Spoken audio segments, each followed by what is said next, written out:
লোকসভা নির্বাচনের পূর্বে কোচবিহারের জেলা তৃণমূল কংগ্রেসের সভাপতি অভিজিৎ দেব ভৌমিক মানত করেন 101 মন্দিরে পুজো দেবেন।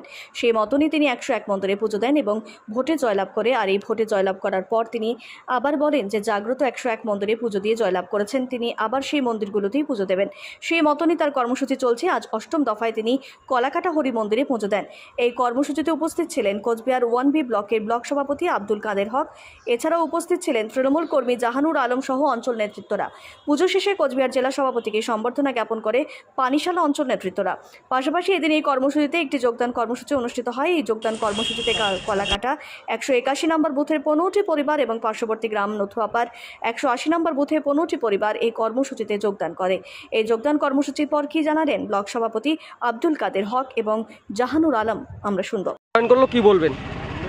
পানিশালা অঞ্চলের 181 নম্বর বুথে কলাকাটা গ্রাম, এখানে প্রায় 25টি পরিবার এবং বুথের বিভিন্ন দায়িত্বে তারা রয়েছেন। সেই সাথে মণ্ডল কমিটিরও তারা অনেকেই সদস্য রয়েছেন। তারা গতকালকে আমাদের এখানে বুথের সভাপতি জাহানুর আলম, তাকে তারা লিখিতভাবে জানায় আমাদের দলে যোগদান করবে বলে তারা জানায়। এই হিসেবে আমরা জেলা তৃণমূল কংগ্রেস সভাপতি সম্মানীয় অভিজিৎ দেব ভৌমিক মহাশয় আজকে পানিশালা অন্তর্গত কলাকাটা 181 নম্বর বুথে তৃণমূল কংগ্রেসের বিজেপির পরিবার থেকে 25টি পরিবার তৃণমূল কংগ্রেসে জয়েন করে এবং এরা গত পঞ্চায়েত নির্বাচন থেকে শুরু করে নিয়ে লোকসভা যে নির্বাচন হয়ে গেল, বিজেপির হয়ে তারা ভালো প্রচার করছিল এবং কাজ করছিল।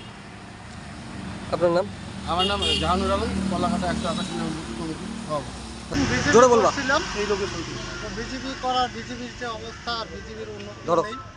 বর্তমান তৃণমূলের যে উন্নতি, গ্রামের রাস্তাঘাট থেকে শুরু করে জল থেকে শুরু করে বিদ্যুৎ, এমনকি ঘরেরও ব্যবস্থার কথা বলতে লাগি, তারপর বাড়ি বাড়ি লক্ষ্মীর ভাণ্ডার, এই সমস্ত সব কিছুর উপকার আমরা পাইতেছি।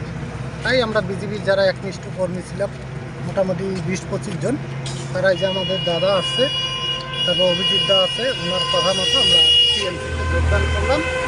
তাদের কথা মতো আমরা চলবো। তারা যদি আমাদেরকে কাজ করার সুযোগ দেয়, নিশ্চয়ই আমরা এই দলে। আপনার নাম? আমার নাম দেবাশিস বর্মন। আগে হচ্ছে কোন দলে ছিলেন?